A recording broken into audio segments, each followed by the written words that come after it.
Iya, tadi kita sudah membahas banyak mengenai tenaga kerja, kemudian juga anggaran untuk infrastruktur. Nah, ini kan pemerintah 3 tahun terakhir ini mengembangkan yang namanya dana desa, dan terakhir pemerintah mengatakan 30% dari anggaran desa itu adalah untuk padat karya. Dan kita melihat bahwa padat karya ini yang mendului malah justru Menteri PUPR, Pak, yaitu bagaimana memberdayakan masyarakat di desa untuk ikut serta di dalamnya. Nah, ini sebenarnya seperti apa proyek ini bisa berjalan, karena ibaratnya begini, Pak, kalau bikin barang melibatkan secara umum seperti itu, ketika ada apa-apa kan yang tanggung jawab siapa begitu, Pak. Nah, ini seperti apa model pemberdayaan penyerapan tenaga kerja dengan padat karya tapi membangun infrastruktur, Pak? Oke, terima kasih, Mbak. Tapi sebelum saya ke sana, saya ingin merespon terima kasih kritiknya terkait dengan upah buruh dan lain-lain. Kami baru mengevaluasi juga bahwa karena subkontraktor itu kan disubkan lagi, sehingga subkontraktor itu pekerjanya itu digaji di bawah UMR. Nah, kita lagi kritik semua, kita minta semuanya mengecek semuanya bahwa harus di atas. Yang berikutnya, kita punya kelemahan di pengawas itu kan ya. Sekarang konsultan itu billing rate-nya sudah ditinggikan. Untuk ngawasin juga ya? Yang buat ngawasin semuanya ya. Dan kita cek berapa yang diterima oleh ahli-ahlinya ini. Karena jangan perusahaannya saja yang untungnya cek ke sana. Terima kasih.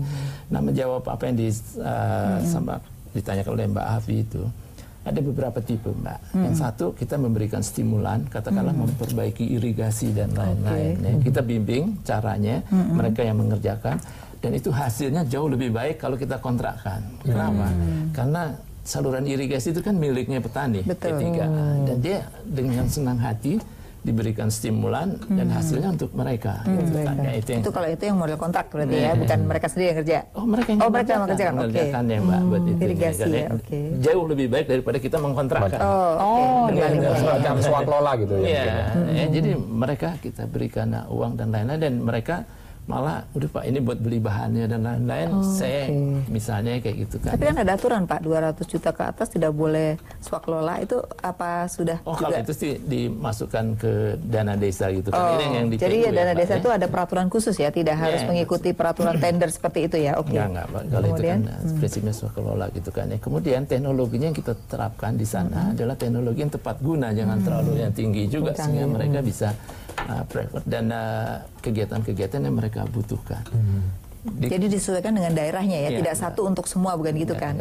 Yang di Bina Marga memang karena katakanlah pemeliharaan jalan dan lain-lain itu kan ya memang panjang-panjang, kontraknya besar, tapi di dalam kontrak di situ ada yang harus dikerjakan secara padat karya. Misalnya membersihkan drainasi, motong rumput, ngecat dan jembatan dan lain-lain. Dan itu dipisahkan, jadi di dalam proyeknya ya, dipisahin ya. Kerjanya harus dipisahkan sendiri, bahwa dia harus dibayar quote-unquote harian. Artinya setiap 7 hari harus dibayar dan lain-lain gitu kan ya.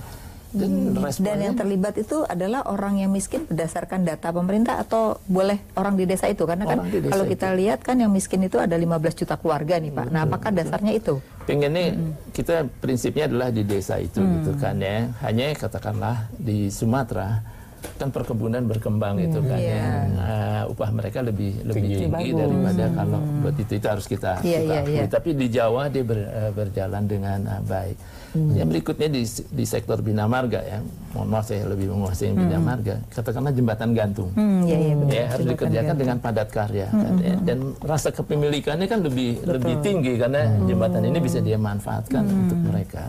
Dan kita sekarang sedang berusaha juga membantu. Pengawasannya siapa yang lakukan, Pak, kalau mereka yang melakukan ini? Kan paling pengawasannya dari PU. Oh, dari PU tetap harus ada ya.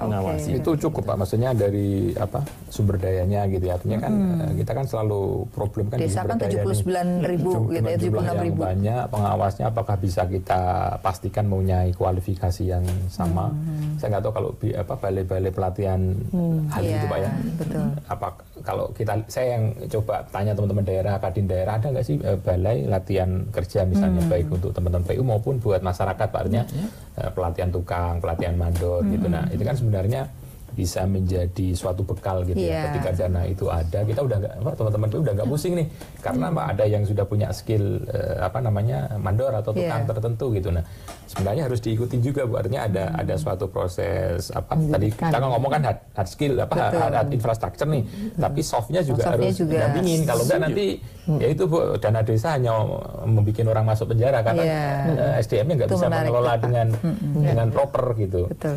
Mungkin mereka tidak niat melanggar hukum, tapi karena nggak tahu gitu kan jadi repot gitu. Dan sudah beberapa kepala desa banyak yang masuk penjara nih. Nah, itu kan jadi itu PR pendampingannya juga, Pak. ya itu menarik apa yang dikatakan Pak Dandung, Pak. Jadi sejauh mana memang pendampingan ini dilakukan dan itu memang harus selalu dievaluasi, Pak. Betul sekali gitu kan ya. Ini juga masukan kami dapat tugas dari Bapak Menteri Pekerjaan Umum dan Perumahan Rakyat melalui Direktorat Jenderal Bina Konstruksi gitu kan ya. Kita melatih sesuai kebutuhan apa sih sebetulnya keahlian yang ada di sana gitu kan ya. Selama ini yang dilatih kan tukang kayu, tukang batu dan lain-lain. Padahal pasar membutuhkan yang lain. Misalnya di Papua, surveyor lebih diperlukan di sana, yang operator alat. Itu kalau secara kelembagaan itu apakah Bina Konstruksi punya ini Pak di balai-balai yang sampai mungkin level kabupaten misalnya atau mungkin level wilayah tertentu gitu? Wilayah tertentu ya, maksudnya di kota besar, tapi mereka punya mobile alat ya, jadi bisa masuk ke sana. Nah, tapi kami juga mengkritik juga gitu kan ya. Profesi dan lain-lain, dan mereka hanya lebih senang mengurus sertifikasi dan pendaftaran ya, tidak memberikan pelatihan dan lain-lain. Mereka bertanggung jawab juga ya. Sebenarnya itu kan tugas LPJK Pak ya. Gimana nih Mbak Destri? Kalau kenyataannya gitu Pak.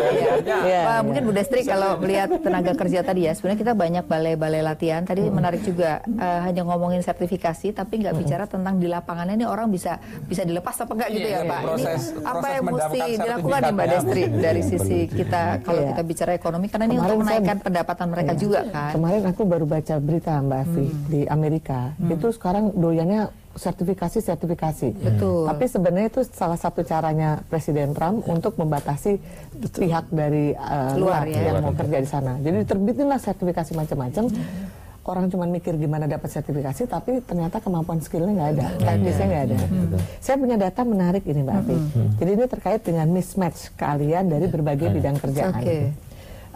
Di sini ada underqualified, well matched, sama overqualified. Nah, yang disayangkan termasuk yang kurang. Ini sektor yang ini Pak, sektor yang kita tuh sebenarnya harus punya comparative advantage, yaitu agriculture sama fishery, perikanan. Itu ternyata mayoritas pegawai yang kerja di sana lebih dari 80% itu under skill.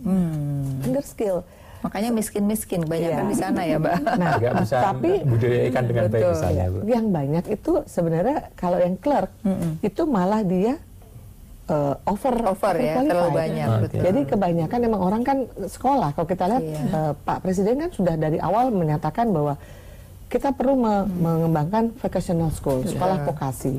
Tapi dalam kenyataannya, akhirnya sekolah vokasi yang berkembang itu lebih yang urusannya business management. Saya sempat tanya sama yang skill nggak ada malahan ya, kayak tukang di pendidikan. Kenapa nggak? Kenapa justru banyak yang business management?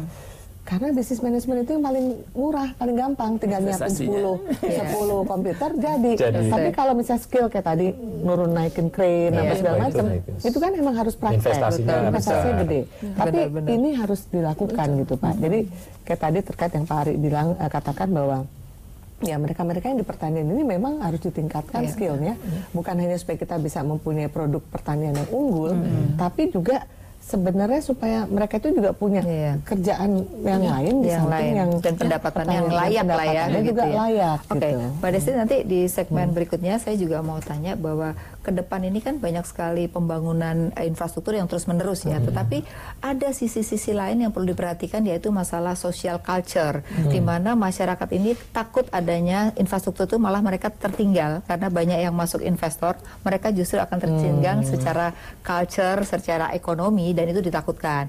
Yang kedua, pada saat pembangunan seringkali usaha di tempat pembangunan ini sepi orang, ya kan? Nah, ini juga perlu diperhatikan. Tapi kita harus break lagi. Pemirsa, tetaplah di Economic Lounge with PC.